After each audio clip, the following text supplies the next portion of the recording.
Hey guys, it's Mandy with 2E's, and today I'm covering deposit disputes for your rental property.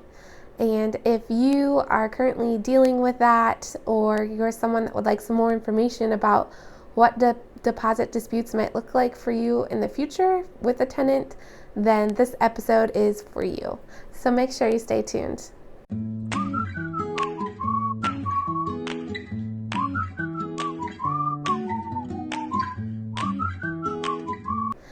Hey, if you're just joining me, welcome. You've come to my show, Simply Rent It, which is also the name of my business.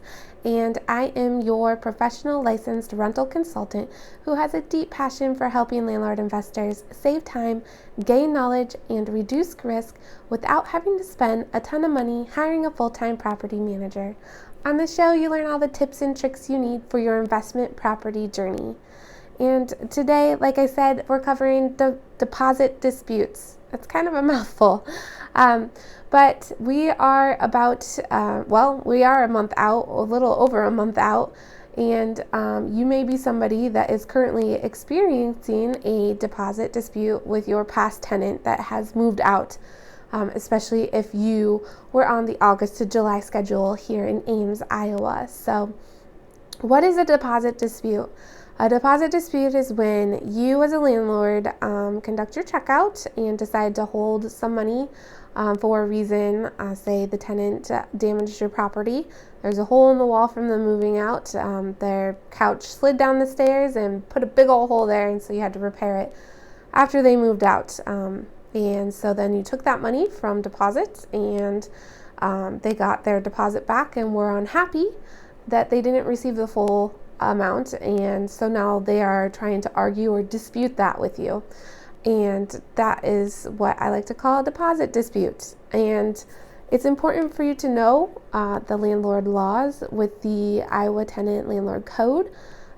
It's 562A, Section 12, and it covers rental deposits. So that's what we're going to go over today, and I hope that this episode gives you some additional knowledge on how to handle it moving forward. I'll give you a little bit of insight on how I used to handle deposit disputes with tenants, and it really is a process of communicating back and forth in writing. You don't really want to communicate verbally because you can't really prove anything if it ends up going to court. What was said, it's a he said, she said situation. So make sure to get everything in writing. If you're watching this as a tenant, it's important for you to have that in writing as well, no matter how much you might want to communicate verbally to get a direct answer quicker. I know it's frustrating sometimes to have that delay in communication, but everything in writing is really for your protection and the landlord's protection. So as a landlord, I'm going to just kind of summarize what 562A Section 12 says. And I also want to make a huge disclaimer in stating that I am not a licensed attorney or lawyer, and I am summarizing the information in the code. So if you are someone needing legal advice, this is not legal advice. You need to see your professional attorney or lawyer and contact them for help. This is just some summary of the information of Chapter 562A, Section 12 in the rental code for landlords, the landlord-tenant laws. So upon move out, you as a landlord have 30 days to provide in writing a summary of why you held back any money, if you did hold back any money, and to return the tenant's deposit. That deposit is their money, so it does need returned.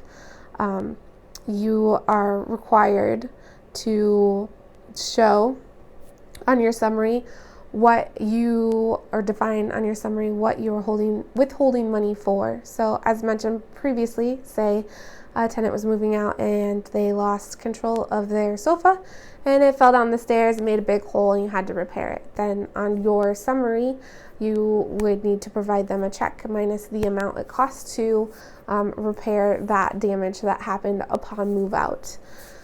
If no damage happened upon move out, you're still required to return their money within 30 days. So you want to make sure you get a forwarding address for them.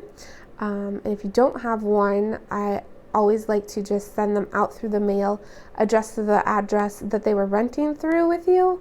And hopefully they have registered with the postal service a forwarding address for themselves, and it will get there. If not, it'll go through the process, and it takes sometimes up to 20, 30 days for it to even return to you. It seems like it takes a long time, but eventually comes back. So if you've made that attempt to get it out and you weren't able to have a forwarding address for them, make sure you document that you did get it out. Take a picture or get a receipt of the date that you sent the deposit back, so you have that for your file, so you can prove that you did in fact send it out. So the next couple things I'll cover are the things in there that state you are required to hold the deposit money in a bank, and you're not to commingle those funds. So and in no instance should you be using the tenant's money to pay your electricity bill or personal bills that come along until you get paid the next month. They need to be held in a separate account and in a bank. It also states that you may not require more than 2 months of rent and deposit. You can't demand or ask for more than 2 months of rent and deposit.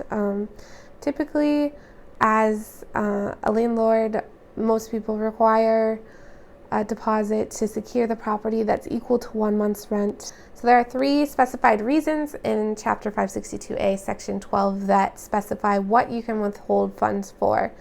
The first one is for recovery of expenses due to you, such as unpaid rent or other expenses due to you throughout the lease. The second one is if you need to restore the dwelling minus normal wear and tear. So the prior example I gave with the sofa, excuse me. And the third reason is if you need to recover expenses due to acquiring your property back. If you have a tenant that's holding over, hasn't moved out at the end of their lease like they're supposed to, it can be quite costly sometimes, especially if you have somebody that's ready to get in there right away. Then you have to figure out and worry about what you're going to do in that situation. And I've experienced that before. It's not fun, but if you run into that, it's not the end of the world. You can get through it, but just those are the 3 reasons that are stated there.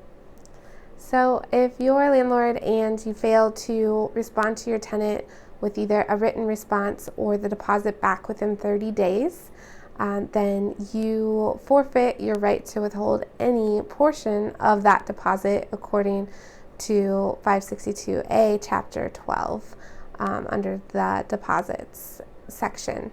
And if the tenant fails to give you their forwarding address and it's been a whole year, it does state in there that they forfeit the right to acquire their deposit back as well, and that it becomes your money. However, in the past, if I've run into a situation like that where the tenant is owed money, like we were trying to give them their money back and it's been a year, we try to reach out again and see if we can acquire their new address.